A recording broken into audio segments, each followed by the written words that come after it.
So I'm going to do a mix of writing over there and just sitting over here. But what I want us to, what we're looking at is paper 2, just basically consolidating all the things. So paper 2 is all about, so paper 1 is, do you understand how language works? And paper 2 is, can you use language based on your understanding of how it works? Okay. Now, naturally, since we're looking at analysis and stuff like that, we are going to analyze, but we're also going to reflect on our analysis. So that's going to be question 1B. Okay. Question 1A is not an analysis. It is a text that we write, but we do a reflective analysis on our piece for 1B. Now, question 2, well, it's question 2, 3, 4, and 5. I think there are 4 of them. We need to basically choose, it's like choose your own adventure, okay? So what we're looking at in paper 2 is 3 things, okay? We're looking at imaginative or creative writing, okay? We're looking at directed writing, and we're looking at reflective commentary, okay? So how do you all feel about your reflective commentary?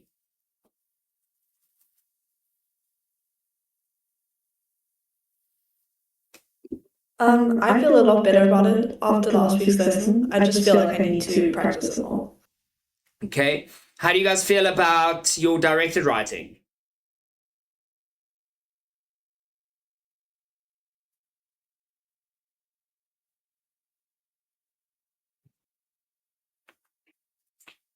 Directed writing is basically they give you, it's like interactional writing. So we're basically writing some kind of interaction. So they tell us exactly what we need to do, and we're talking to a very specific audience. So we might need to write a speech or a letter or something like that. How do you guys all feel about that?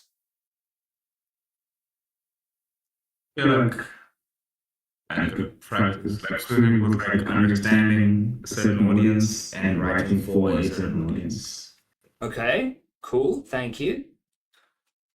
Anyone else?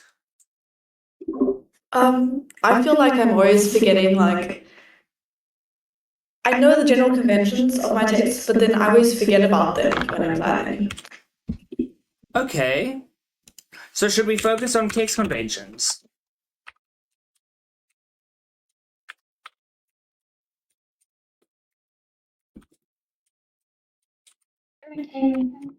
Is that cool? Yes.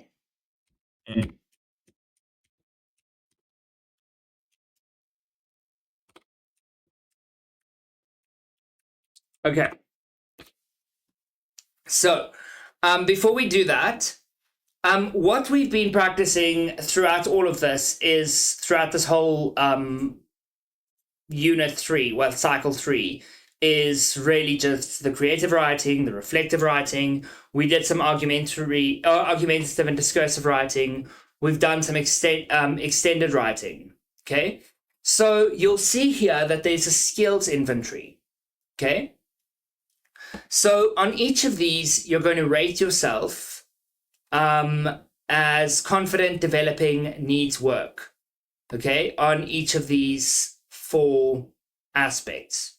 Okay, and then based on your inventory, you're going to look at your highest priority skill for the exam and write a short paragraph explaining what the skill is, why it matters for paper 2, and what you will do in the next study session to work on it specifically.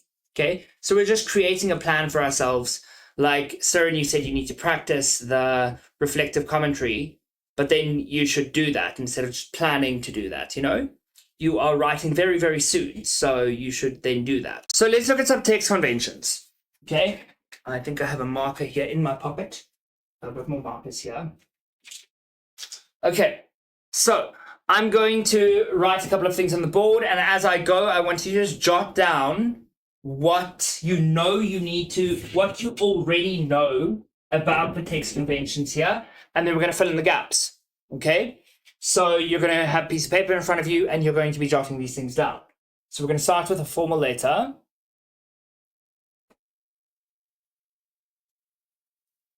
We're going to do a speech. We've got, well, a talk is also kind of like similar, right? We've got an article. And here we've got a newspaper and magazine.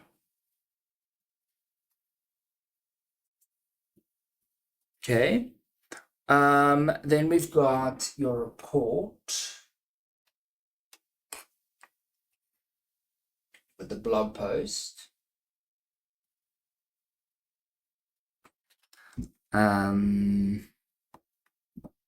Leaflet. Diary entry.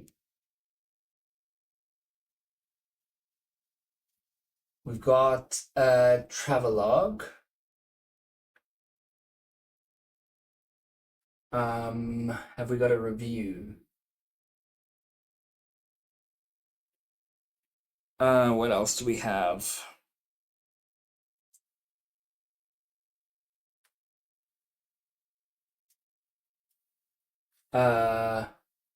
Podcast. I'm just trying to think of what we've had in past years.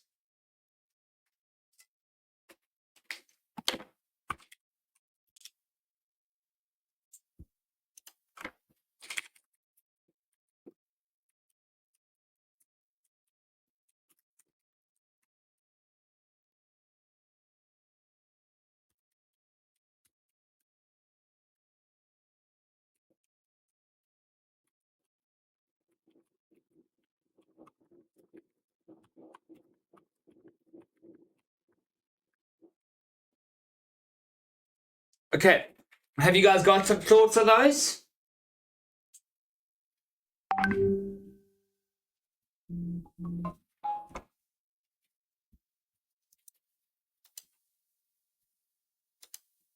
Any thoughts?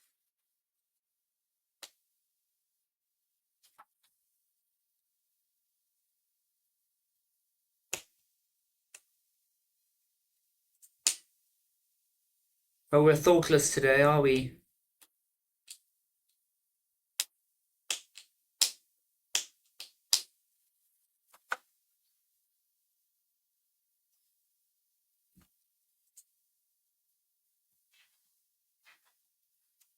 Would we also not be asked to write an informal letter? Ah, yes, thank you. Anything else you guys think I might be missing? Let me just add this to my notes here.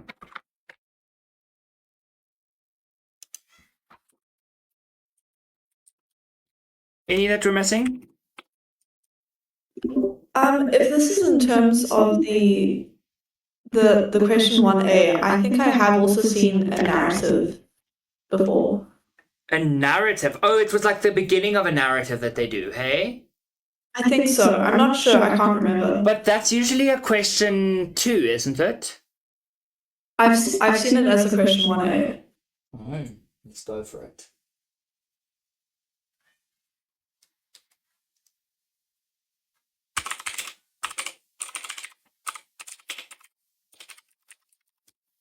Anything else I might be missing? Can we just go with these?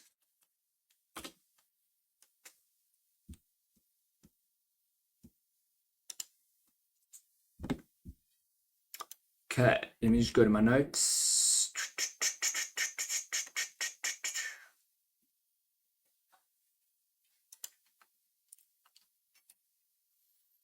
Okay, so as always, we're going to use our grammar, logic, rhetoric. Okay, so grammar, logic, rhetoric, which is the trivium. And you know, I am obsessed with the trivium because it makes me feel clever.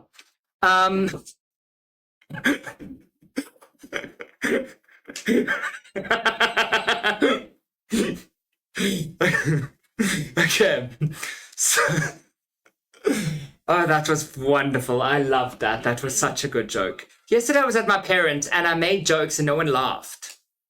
And then at one point I thought maybe they just can't hear because I'm talking softly. So I spoke louder and like people were just not laughing at my jokes. So I was like, okay, fine. Anyway, so formal letter. What does it open with?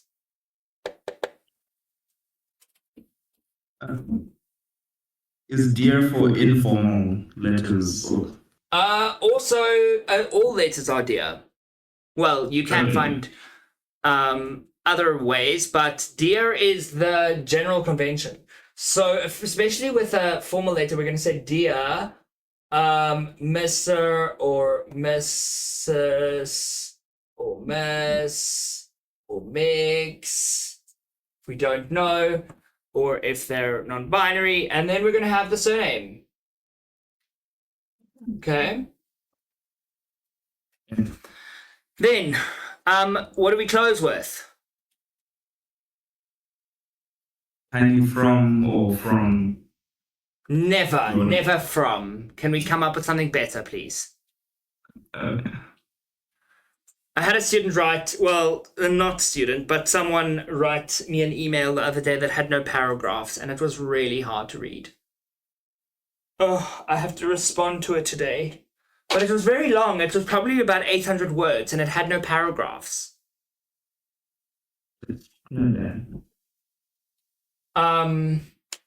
Anyway, I'm glad that he's interacting with my AS English stuff. So it ends with, give me something. Anyone? Ilona, you're very quiet today. What's up? What are you going to end the letter with? You can say regards or kind regards or condolences or Kind something regards. along that Why are we line. saying condolences? Condolences is like, oh my gosh, I'm so sorry. That's like if you lose someone. So Yeah, but you can end it. you can end it. Condolences. Condolences on your terrible personality. So generally in a formal letter we're going to, and this also counts for an email, we're going to end with a yours sincerely.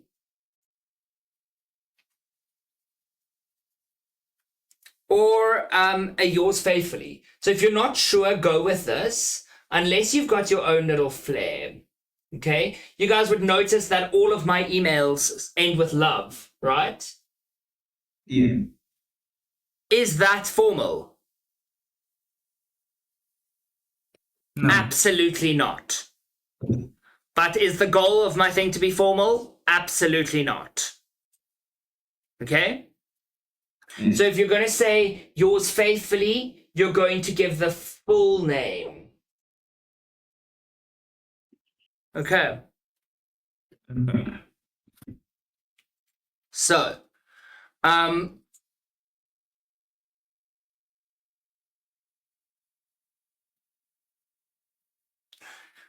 actually, let's take it a step further. So, if I have the full name of someone, okay, or I start off with dear sir or madam. This will help you remember it. Okay? So if I start off with that, then I'm going to end off with yours faithfully. Okay? If I have their name, like, Lucanio Twala.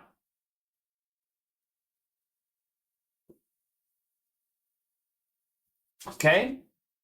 Then I'm going to do yours sincerely, because this is more formal than this.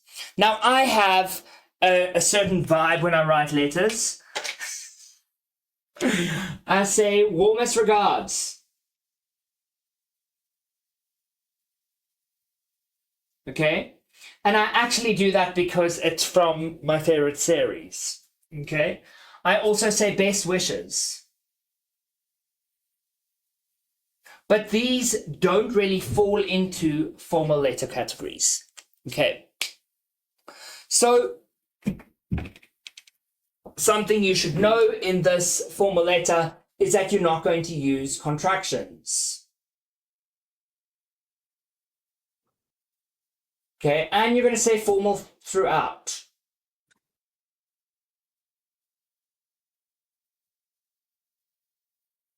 Okay, does that make sense?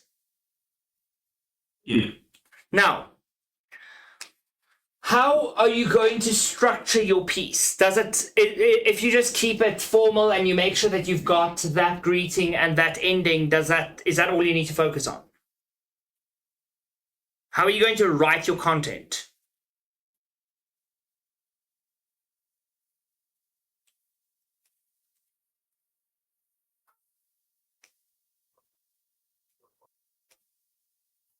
Anyone?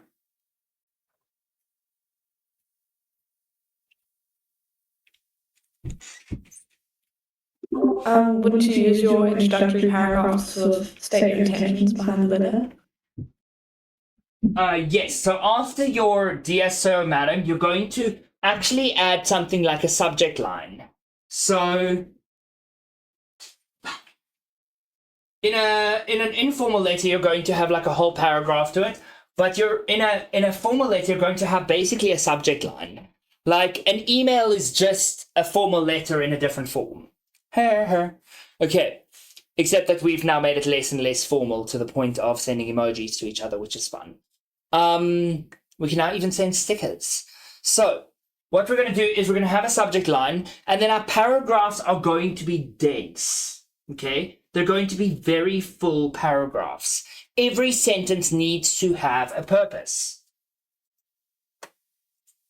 You're not going to talk crap.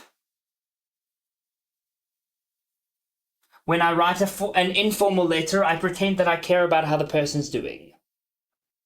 In a formal letter, you don't care. You want to give the information. Okay? Oh my gosh. Can I tell you guys the most like hectic thing I ever wrote in a formal email? I said, I'm not quite sure what is causing the bottleneck in competence, but I trust that you will get it sorted.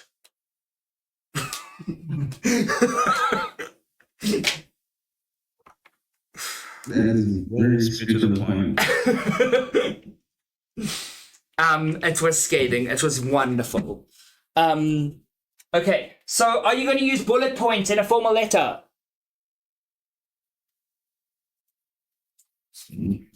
Yes or no? No. Thank God you knew that. No bullets. Okay? It is better to shoot someone with actual bullets than to put bullet points in a formal letter. Okay? Cool? Fabulous. Yeah. Okay, let's look at the narrative. We'll actually come back to the narrative because I need to give that one a bit of a think.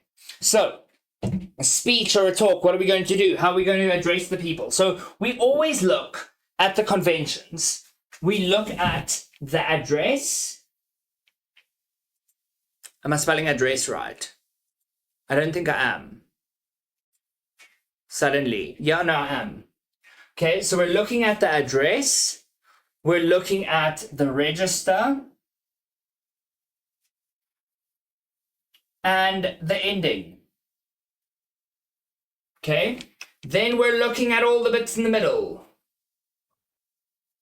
Okay, and I'll walk you through this process now. So how do we address people on a speech or talk?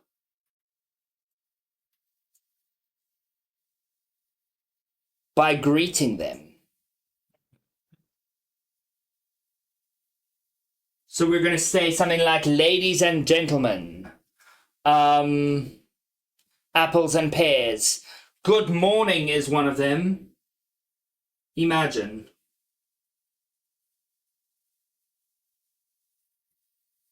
Okay. You can also say something like, I see you all brushed your hair for this. Thanks so much. Don't do that for a speech. What's formal is casual kind of speech? I don't know. I mean, you could. I mean, every time I teach you, it's basically a speech, isn't it? Yeah. I say, hey guys, how you doing? When I'm upset with you guys, I'm like, good morning. Yeah. Okay? When I'm very upset with you, I'm like, finish your morning pages and then we'll talk. Okay. So, we start with the beginning and then let's do the ending because I like the ending as well. How do we end it? Do you like to thank the audience for listening? I mean, if you're lame, you can. Let's go with that. Okay, yes, we do thank the audience. But what is a better strategy? A call to action. A call to action. So we're going to want a call to action because a speech is wanting them to do something. Okay? But in order for them to actually remember your speech, they need to have some kind of call to action. I went to a TED Talk once and I listened to these TED Talks, but the ones that didn't have a call to action that I didn't write down, I forgot about it completely. Okay. So we need to have some kind of call to action. We need to have some kind of challenge. We want the speech to change their lives. Okay? So then what could you do with your register? What is your register?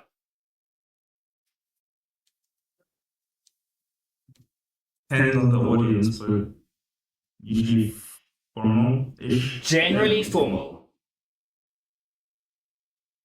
Okay. So it's generally going to be formal, and but you are allowed to use contractions. Yes, contractions. Because in our day and age, on a colloquial level, it sounds very weird to say, I am not going to. Yeah. Okay, please don't say I'm not gonna in a speech. But anyway, I hate gonna. Okay. So it is formal but spoken, so contractions are going to be allowed. But things that you are going to have in the middle, you're going to have rhetorical questions. You agree? You're going to have rhetorical questions. You're going to have tricolon. So like triadic structures. I'm going to say triadic structures. You're going to have triadic structures. You're going to have anaphora.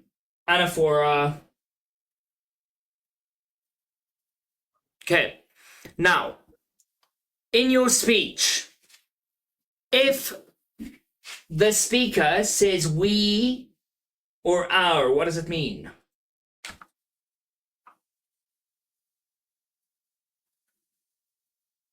Means they're trying to include themselves and the audience within the same group.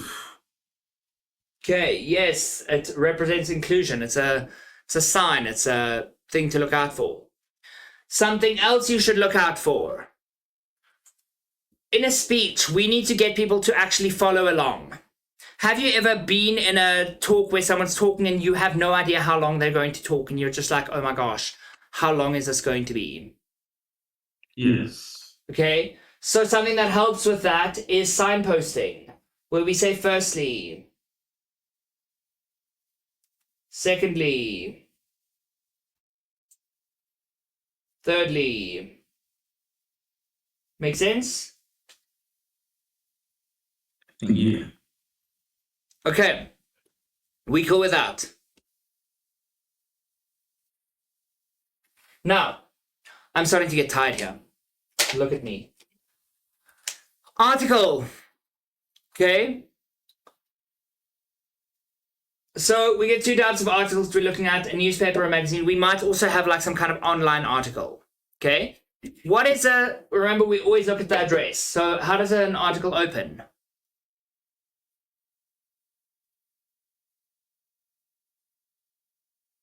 This is headline? Yes, thank you so much. And usually a magazine will have an extra headline called a subline. Okay? Yeah. Cool? Yeah. Or a subheadline. I think subline might be a contraction-y thing. Okay? I think a byline might be the correct one. Okay. So, couldn't think of the word. So this is basically who it's by. Okay. Cool. So, then we've got our lead paragraph, and our lead paragraph is going to answer what?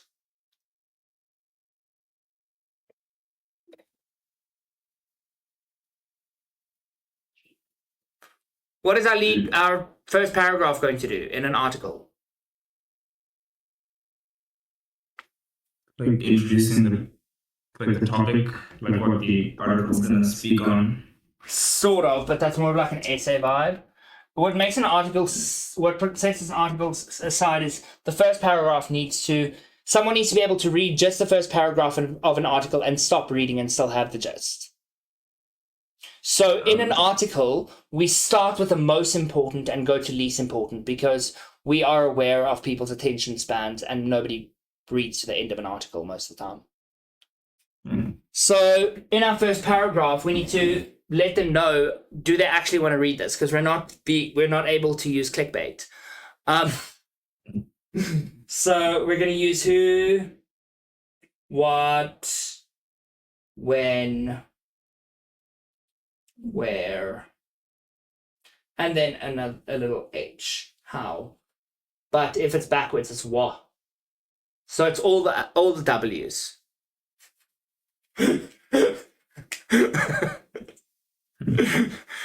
Okay, I like my little what joke. Okay. So what about your register of an article?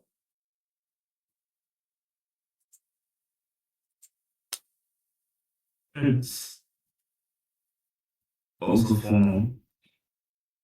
Not always. Always depends on the publication.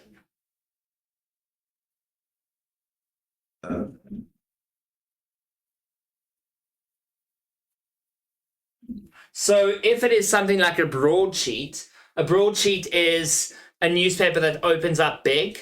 That's called a broadsheet. If it's a broadsheet, it's going to be formal. Okay? If it's a magazine, it's going to be accessible. Okay?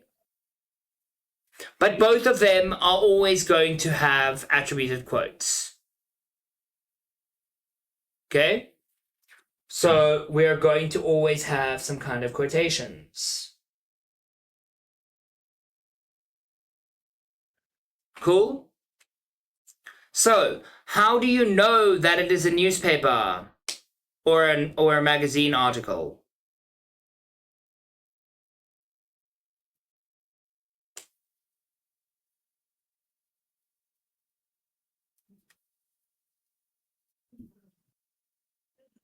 Anyone?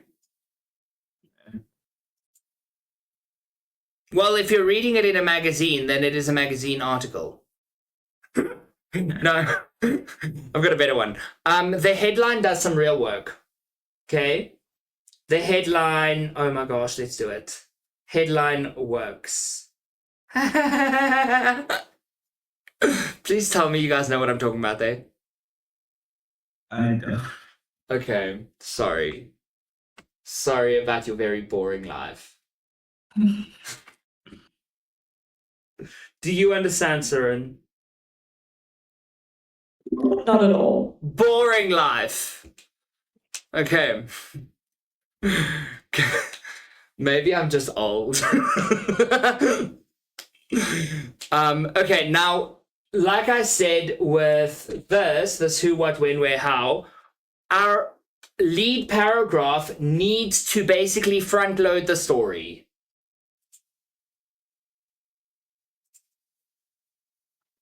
Okay? Cool? Okay, I'm gonna do one more and then I'm gonna take a break. I'm gonna go get myself a cup of coffee and go stand in the sun for a moment. Okay. I'm gonna photosynthesize because you guys are so disengaged and it's driving me insane. But it's fine. I will be at my A game regardless of what game you guys are playing. You guys are D team today. You know, when I played squash in high school, I played for 3 years and then they asked me to join the social team. Incidentally, there was no social team.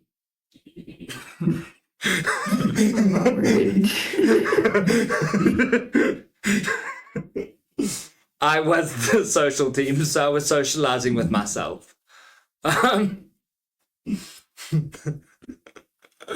Seems like primary school, hey. So your report is going to open with what? How are you going to open a report? With a title, right? What's your title going to be? Like, what you're reporting on. Yes, you're literally going to say, report on how boring my students are on a Tuesday.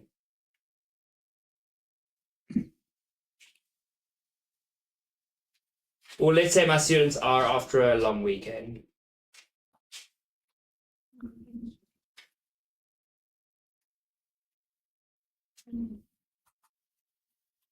Okay, cool. Yes. Do you guys have like push to talk on or something? I was writing down that. Driving me insane here today. Maybe I'm just expecting too much of you. Just do more, then I won't expect too much of you. You're like, you're still expecting. Okay, I'll expect the same amount. I will never expect less. Imagine. You guys know me well enough to know that I won't lower my expectations. I'll just make you jump higher. So you're gonna say submitted by do. You're going to say it's submitted to do.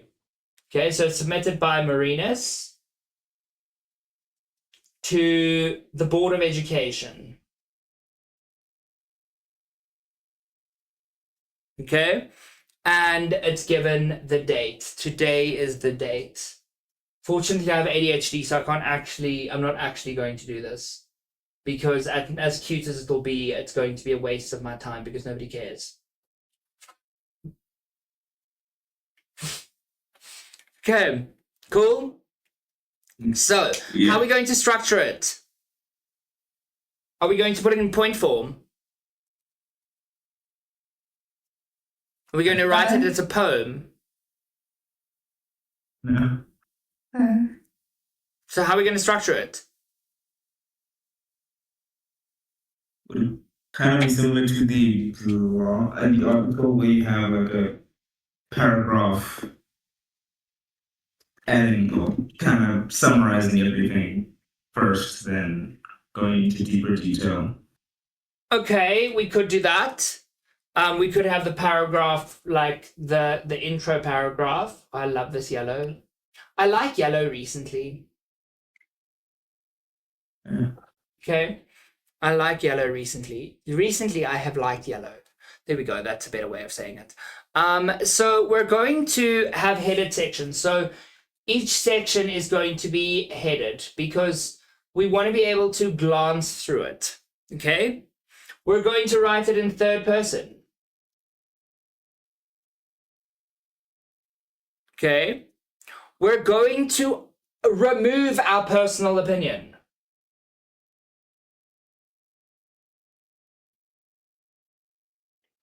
So, if we look at that, my title won't work. Report on how boring my students are after a long weekend. That's too opinionated, so I'm going to remove that and say disengaged. Because that's more effective, right? It's less emotional. Okay. So it's going to be, we're going to have our introduction. Okay. We're going to have our findings. So this is the intro that you spoke about. We're going to have our findings. We're going to have our recommendations. and we're going to have conclusion. Okay, cool? Yeah. Now, can you do it in bullet points? Yes, you can. No. Yes, you Oh. can. Yes, you can. Okay. So you can do it in bullet points unless the question tells you otherwise. Read the question. If the question tells you not to and you do it and you're like, Marinas, but you told us, I'm going to be like, can we try be right more often? Okay. Oh my gosh, yesterday my brother was unimpressed with me because he said something to his girlfriend and my brother was wrong. So he's like, yeah, but like this and this. I said, James, you should really try being right more often. He was not impressed with me. I'm not wrong though. He really should try being right. He'll have a much happier life. He'll stop trying to argue dumb points. Now, when we have these findings over here, we're going to present them as facts. Okay? Cool? Cool. Yeah. So, Objective not be. we are on, what are we on? We've done report. Blog post. Give me some information on a blog post, Ilona. This is just messy now, so we're just going to write in a very messy way at this point. Go, Riley.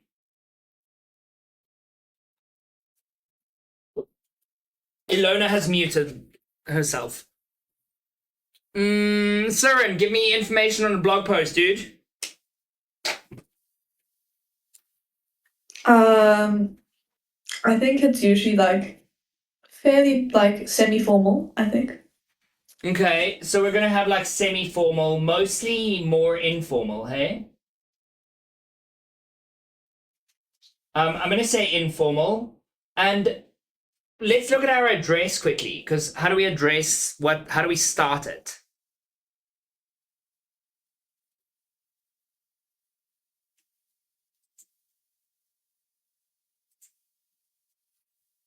Let thine eyes bleed. No, that's not how we start a blog post. I'm sorry for shouting. Did I give anyone a fright? I just walked in the room. Oh, Really eyes strange. bleeding. I said, let thine eyes bleed. Yeah. Let thine eyes bleed with the rivers of Kalzalar. Okay. Trendelaw. Oh my gosh. Okay. Give me, how do we start it? How do we address? Headline. How are we going to, what's our headline going to be?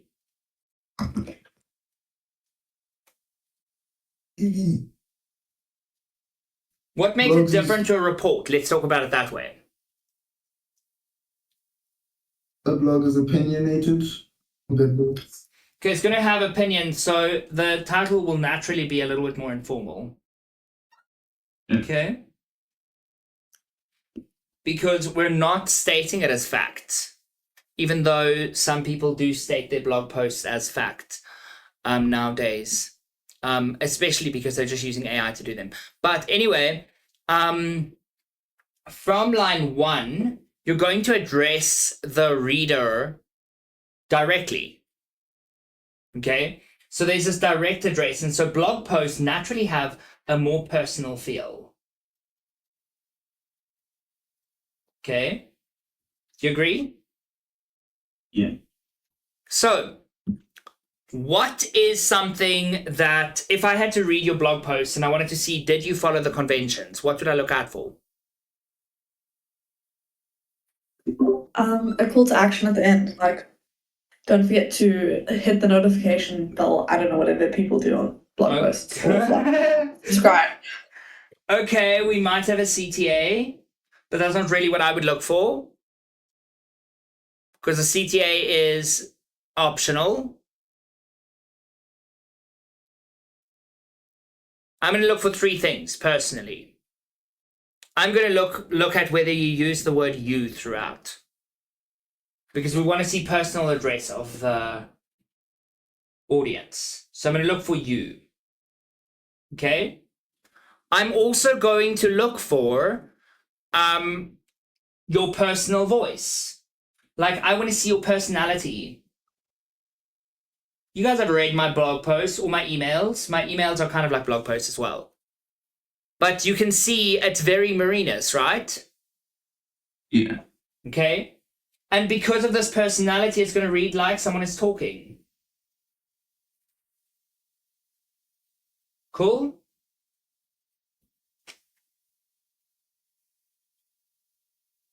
Those are the three things I'm looking for. Did you follow the conventions? Did you do these three things? So, in terms of register, what we're allowed here, we can be conversational. We can be first person. We can have personal anecdotes. We have a lot of freedom. This is your freedom one. Freedom! The English are coming! Please tell me you guys know what reference I'm making. Do you guys know Paul Revere? Yes, dude on a horse yelling the English are coming. Yes. Oh, wait, I think I told you this in class, eh? I don't think I was in that class with it. I don't know. I'm just Okay. like into history. So, we've got blog posts are pretty easy because they have, we have a lot of freedom, but they're difficult because you have to be able to engage your audience. And if you have no personal voice, then your writing is boring and no one wants to read it. So this one has the most you in it, and it requires the most confidence. So if you are not a confident writer, please don't choose blog posts if you do have a choice. Report is the one for you if you're not a confident writer. Okay, now let's look at a leaflet. Well, yet I just wrote on my book, on my chair. I need to not wave this thing around like it's a wand. Okay, so leaflet. What is a leaflet going to have? Søren, how's it going to open? I want the address and the ending from you, Søren. The address and the ending. Yeah. I think they're usually pretty formal, depending on what they're trying to sort of inform the readers about. The ending is usually also a call to action. Okay, so the ending is going to be a call to action. And your call to action is going to have contact details. Because you're not using it to inspire someone to go and take over the world, unless it is an anarchist manifesto, which is a good thing to read. Oh my gosh, I was listening the other day to an album, but it was really just an anarchist manifesto. It was really nice. So, we're going to have our contact details at the end there. Okay? Then, what else are we going to have? Let me just check if I've left anything out. So we're going to have our call to action, and this might be something like join, find out more, whatever. Okay? Then we're going to have, how are we going to start it off?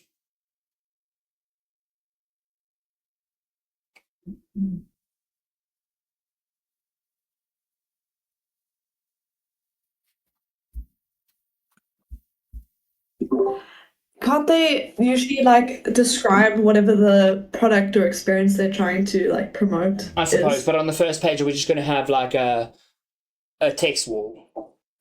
No, just like a paragraph. Okay, we're going to have a paragraph on the first page. No headline, no anything. Never mind. The headline. You are correct in having a paragraph. So that's your clear purpose. We're going to have this kind of clear purpose at the beginning. Okay? But we need a good title. Otherwise, no one's going to pick up the thing. Okay? So my favorite leaflet that I've ever picked up was, "You're going to die if you don't read this." Okay, it was wonderful. Naturally, it was someone saying that everyone's going to hell, but it was a "you're going to die if you don't read this." So we had some kind of bold headline. It was a church invitation. Okay. I'm now writing in black because I have to write over everything now because I just wrote everywhere. I need a bigger whiteboard, but if I had a bigger whiteboard, I'd just fill the whole whiteboard again and then still need a bigger whiteboard. So I'm just making do. Okay? Kind of like The bigger like the what we whiteboard is, the more I'll write. yeah. So, also with your leaflet, you're going to have, in terms of register, you said that it was going to have a formal register. Who agrees? Who disagrees? Let's have a vote. I disagree. Like, I just want to depends on the let you guys know that your votes are not anonymous. So, audience. but I have protected all of your identities. So no one can come and murder you in your sleep. Thank you. Okay. I appreciate it. So you Same, disagree. Why do you disagree? Me. Yeah. Well, it's a leaflet is usually shorter than it's grab and read on the go. So having a somewhat boring formal register can work with a certain audience, but sometimes we want it to be a bit more fun, personal. But also being too fun and personal is not going to do the trick either. Because what is our goal of a leaflet? I guess, yeah, condense information. Okay, so we want condensed information. What is our goal? What are we trying to achieve? Søren? Make the reader do something or buy something. Yes, we want them to do that. So we want them to, we want to convince them, right? So naturally, our register is going to be persuasive. Whether that's formal or informal, it doesn't matter. It must just be persuasive. Okay? And we're going to use words like must and shall instead of maybe you want to. Maybe you could. So we're going to use strong things. Okay? So we want imperative verbs. Okay. Now, we're going to have very short sections. Our sections are going to have subheadings. We're going to have bullet points. And there's going to be a lot of implication. We don't have to add all the details. Okay. Cool? Diary entry. Yeah. Who wants to head up the conversation with about diary entries?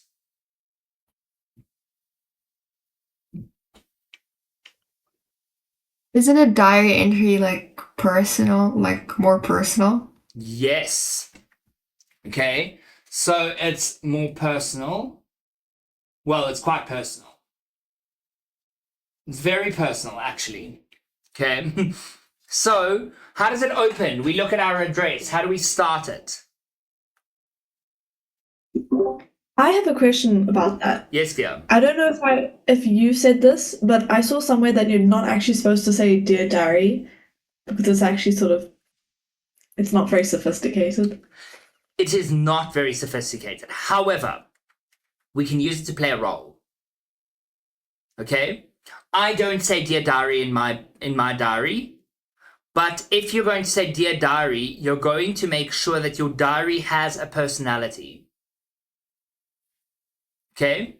So I have seen people do, the most beautiful diary entry collection I've seen, which was fictionalized. Someone was writing to their dead wife. And over time, they wrote less and less and less. And then they met someone new, and then they changed the name to her name. Damn. Okay, so that was beautiful. But then we have Anne Frank, diary of Anne Frank. She called her diary Kitty. Okay. A diary entry is basically, a lot of the time, almost you're pretending to write to someone. Okay. So I sometimes say, dear future self. If I'm feeling like I'm being an idiot, I'll say, dear idiot. Okay? You understand? Yeah. So, but Yeah. most of the time I don't say dear anything. But dear diary is not very sophisticated.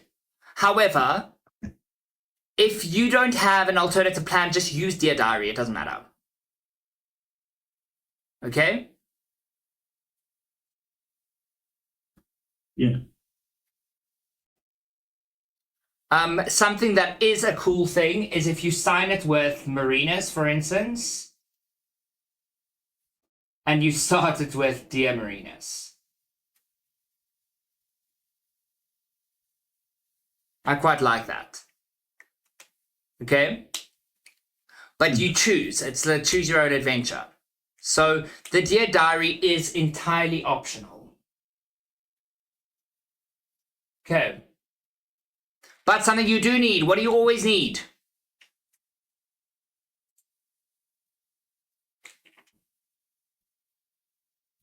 Date. You need a date. Okay. Cool? Yeah. Okay. So, it's going to be first person. It's not going to be like, today Marinas went to the shop. No, you're just going to be first person. So we want first person. Okay. We want past tense because it happened in the past. Okay. Unless it's a reflective and I'm talking about my current emotions, it's going to have emotional intensity. Okay. It is also an example of reflective writing. So if you're feeling very confident with the reflective writing we've been doing, this is a good option to choose. Not yeah. Okay. That was a very weird sound that came out my mouth. I loved it. Okay. So you're going to close with your first name or your initial. Usually I don't close my diary entries. I don't know many people who do, but just as a convention, just close it so that you can show that you understand some kind of conventions. Okay.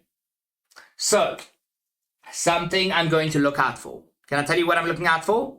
4 things. Okay. I want to see the writer's internal voice. I want to see that it is not a report.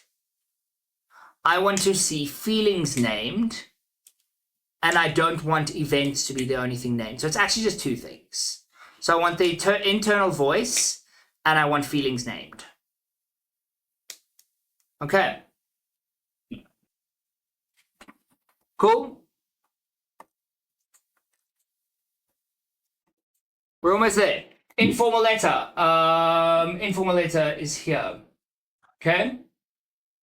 So my informal letter, how's it going to start? Addressing the audience, like the formal one, but Yeah. Not. Yeah. We're just going to have dear, instead of having like dear sir or madam, we're just going to say dear first name. Okay? Close us with. What can I close with? Oh, wait, sorry, I just want to say it's going to open with a date. You need to have the date. Please do have the date. Date your letters. Okay. Yeah.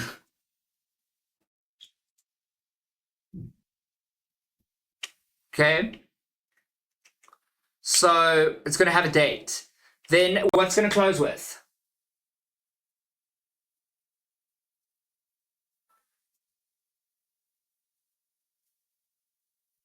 Come on, give me an example.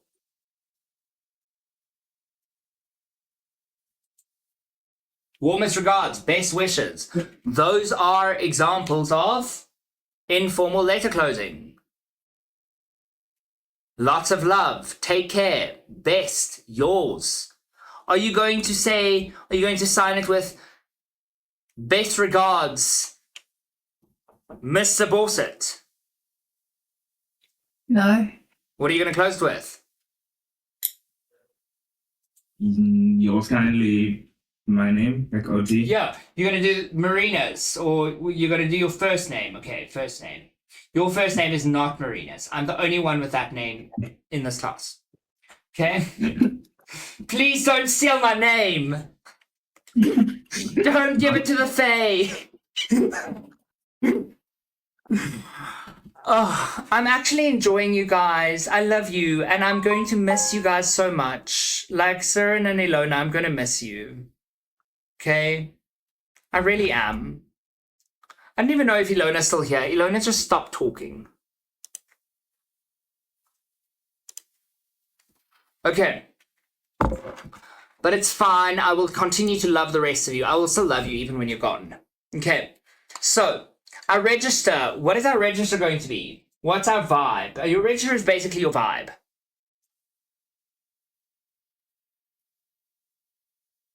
Fun, informal.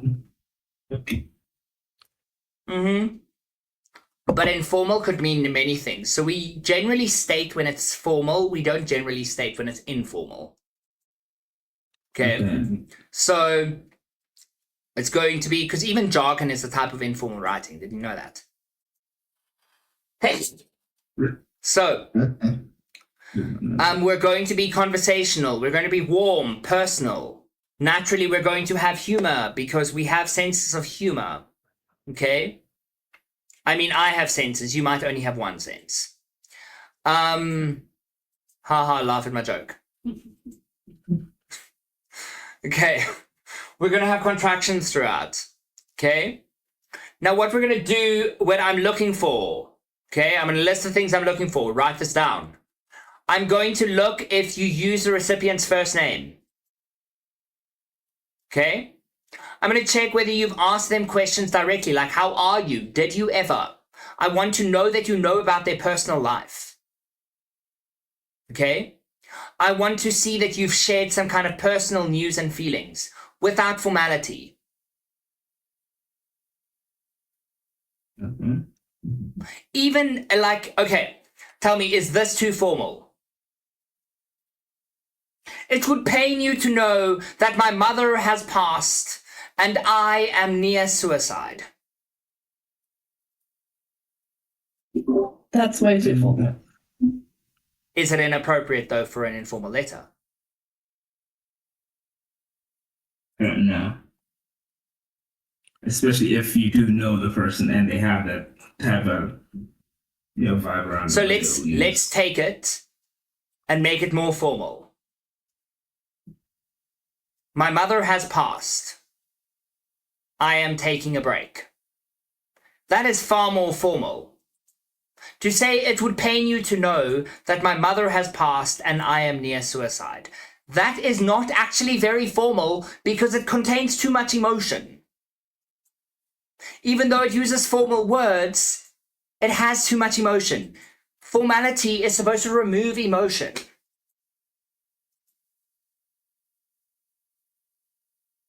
Okay. When you're trying to be formal, Okay, I've got a really funny one, guys. When you're trying to be formal, you need to cosplay as a man who would tell a woman to just calm down.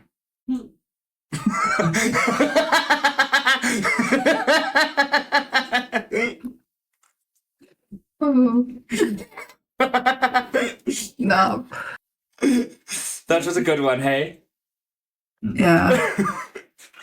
Okay, so we're going to be a lot less structured than a formal letter. So a formal letter is going to have your subject, and your thoughts can kind of meander naturally. You don't have to have this very firm structure. Okay. Now, let's look at a travelogue.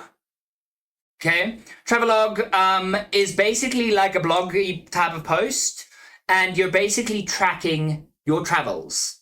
Okay. So it's naturally going to have the location, the time, the atmospheric scene setting. Okay. And this is often done in media res. So media res is where it's it captures the middle of a scene. Okay? I walked through the streets and stood in the dog poo and realized it's not a street, it's a dog park. Okay? So our register there, our register is going to be literary, evocative. It's not just about the story. We're wanting to make beauty with the words. We want to create with the words. We want people to feel like they're there. Okay? So it might be past or present tense. It's not going to be future tense because it's a travelogue. Okay? I promise I'm not angry. I am talking like I'm angry. I'm really not angry. I love you guys to bits. Okay? You did nothing wrong. Okay? So some of the features, we're going to have sensory language. So we're going to use all 5 senses. So everything I've done with you when it comes to descriptive writing, you're going to use for travelogue. Okay? You're going to talk about the movement. I want to see the movement from place to place. You're going to have personal reflection woven through the observation. So the travelogue is like a combination of a blog, a personal letter, and like just everything. It's basically just a hodgepodge of a bunch of things. Okay? So I want to see your personality as well. Now, in terms of what I'm looking for when I'm marking it, I'm looking for the narrator. You will be the narrator. Okay? And the narrator is, sorry, I'm having a dyslexic day. The narrator is going to be a participant observer. Okay? So they are observing and telling you the story, but they're also there. Okay? I'm also going to check whether place names are evident in your writing. Place names need to be the anchor of your writing because you're writing about your travels in a specific place. Okay?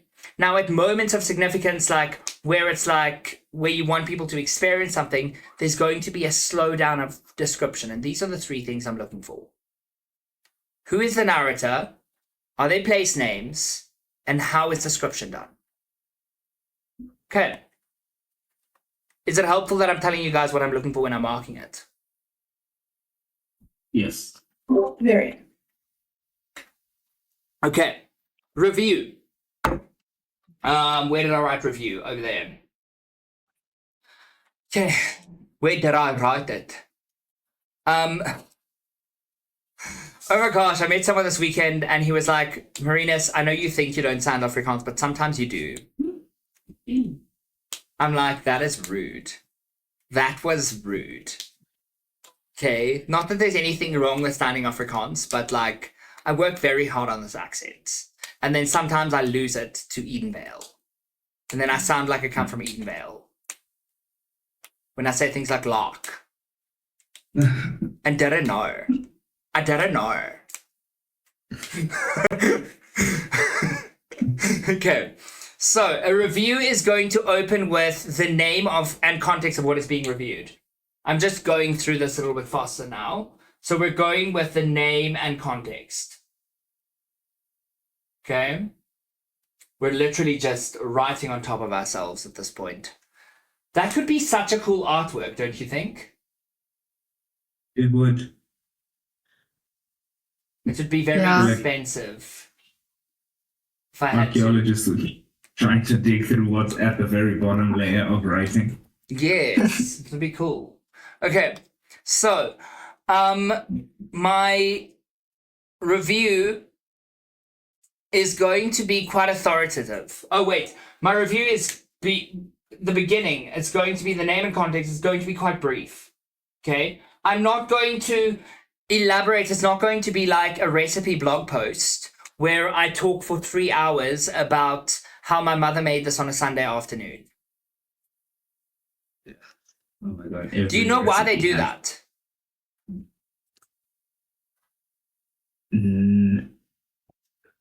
They want to be found by search engines. If you literally just have the recipe on the thing, then no search engine is going to find you. the blog post is not actually what they want you to read. They want you to read the recipe, but the blog post has to go with the recipe because they need some way for you to find the recipe. So you'll notice that the writing is often very poor quality because they're just writing so that they can get the right words in, so that the SEO can find them. Good to know, hey? Is it also so that they have space for ads? I mean, yes, but not all recipe websites have ads. So the ads were like a bonus. They had to write it in that way. Then they were like, okay, because we write it in this way, now we've got space for ads. But sometimes those ad spots are replaced with actual pictures of the person making the food. Okay. So, the register is going to be authoritative, but it's going to be accessible. Okay. So I'm not going to speak in a highfalutin register. Okay. I'm going to make it accessible because I want people to be able to access it. Okay. Naturally, if I'm writing a review of a children's show, I'm going to make it a little bit more accessible than if I'm writing a review of a literary fiction. Okay? Naturally, we keep our audience in mind, and I'm not expecting a child to read a literary fiction. Okay. Although a series of unfortunate events is literary fiction. Anyway, mix of personal opinion and objective criteria. Okay, so we're going to have our personal opinion, but please can you make sure that you have some criteria that you're measuring it against rather than just, did I like it? I don't care whether you liked it, like I care a little bit about whether you liked it, but I want you to measure it according to something real. Okay? So then when we look at structure, we're going to look at this fits in with the criteria because we're going to structure it according to our criteria that we've determined. Okay? So what aspects are we evaluating? Not just general impressions. I want named examples. I want a verdict. Okay? So when we close, we're going to, again, it's a type of call to action because we're going to give a clear recommendation. Okay? And it's basically, would you do it? Would you not recommend it? Would you recommend it? Okay? So these are the things I'm looking for. Are you ready? I'm looking for evaluative language. Evaluative language. Okay? Am I using things like undermined by, elevated by, let down by? I want specifics. I don't want it was good. That's stupid. Okay, it's not stupid. It's just boring. It's probably not really indicative of a high IQ, I suppose, if you're saying it was good. But the pacing in the second act loses the tension built in the first. Is the example I've got here. There are examples, clear examples. That's what I'm looking for. So all I'm looking for is two things. Am I using evaluative language? And am I being specific? However you do it, I don't care. Just make sure you've got evaluative language and specifics. Okay? Cool? Yeah. Next up, I've got a podcast. Oh, everyone hated it when we had this one in exam, the first time. Okay? So you're going to open with, how are you going to open it? I've never actually listened to a podcast. Oh my gosh. It's giving Gen Z. Yeah.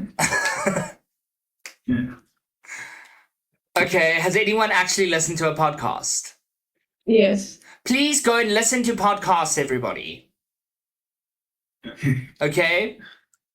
So you're going to have a host greeting. You're going to have the show name. This is the Magnus Archives. My favorite podcast is the Magnus Archives. Okay? Is it shit? Oh. No, Magnus Archives is oh my gosh, okay. So the main character is, or the one who archives, the archivist is called Magnus. And he archives these very weird stories of weird things happening to people. And then over time you build patterns, but it ran for years and years and years. And each episode is a standalone episode, which is a horror story. It's basically unexplained horrors. Yeah. Let's check it out. That actually sounds really interesting. Okay. So we've got the host greeting, we've got the show name, we've got the episode context. And then we've got the intro music, but obviously you're not going to in your thing say dee dee dee dee dee dee dee. The intro music is going to be applied. Yeah. Okay, then I register we're going to have spoken language. Duh, because it is a spoken thing. Okay. Yeah. And so because we're having spoken language, we're going to have contractions throughout because contractions are a part of colloquial language. Okay? We're going to say so, right, now, basically, because we all talk like that. When people don't talk like that, we feel like they're robots. Okay? Maybe I say a little bit much, but there is such a thing as saying it too little. Okay. So, you can have run-on sentences, but they need to, if you read them aloud, they should make sense. Okay. Now, some features. Obviously, you're going to use the word you because you want to connect with your audience. Okay? Yeah. You're going to say things like, you're going to show segments. So you're going to say coming up later. If it's that type of podcast. If there's like a co-hosted thing, like you can say, coming up later, we'll have a Q&A session. Okay? So this is where we have our CTA. Everything closes with the CTA. Have you guys noticed? This is where we've got a subscribe or follow reminder. And an outro.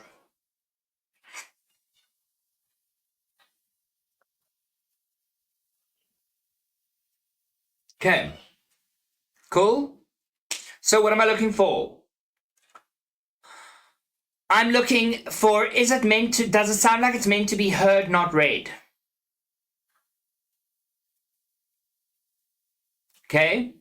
Am I looking for grammar that bends to serve the spoken rhythm? You guys hear how I bend grammar often to make it sound better? Have you guys noticed that? Yes. Yes. Because it's I part of like the rhetoric here is me walking you through the thing. Okay? Now the narrative beginning is the last thing we're going to look at. Oh, finally. I'm going to lose my voice. Okay, so this is going to open with some kind of scene, a character, maybe a conflict. Okay? Something is going to happen. We're going to drop straight in. We're not going to have some kind of preamble. Okay? Once upon a time. Let's not do that. Okay? Not for a narrative beginning. Drop me right into the action. Okay? So your register is going to obviously be determined by your literary style. So determined by your genre. So a thriller is going to be short 10 sentences. Litfic is going to be lyrical and layered. Okay? Although I don't think any of you are going to be writing literary fiction. Maybe. Okay? You don't really have time in your exam to be writing literary fiction. It's weird and boring. To some. Okay. I love literary fiction. It's my favorite genre. And I think I've said that 3 times now. Hey. Anyway, I just heard John sigh. So The point of view is established immediately. I will immediately know whether it's first person or third person. Okay? The hook is going to land in the first line. You're not going to write 3 pages and then have a hook. Because we don't have time, we are literally just writing the narrative beginning. Okay? Something has happened, or something is happening, or something is about to happen. The character is revealed through their action or their thought. It's not a description list. It's not a tall man with yellow glasses walks across the road. How boring. Would you read a book that starts like that? I'd open it and say, I think I'm going to take this back to the gifting library. Okay. Don't even deserve to shop. No, we don't waste our time on reading things. There are millions and millions of books to read. We don't need to read rubbish. Okay. Time and place is implied. And in the first paragraph, you're going to know where you are. Okay? So, what I'm looking for, the story needs to be happening, not just reported. It's not a newspaper report. It needs to be actually a story that's happening. Okay? I'm also looking for the reader being placed inside the moment, not just told from a distance. Okay? Especially when I'm doing a narrative beginning in this context. Okay. So, does this all seem... do you guys get all of that? Do you have any questions on that? Do you feel a little bit safer in your journeying here, Surin? Much, thank you. I'm so glad. Okay. So, I love you guys. I will see you on Thursday. I hear the buzz around. We flower skies and trees. We break the chains that bind. Take lessons from the bees. From heart to moving parts. They teach us how to start.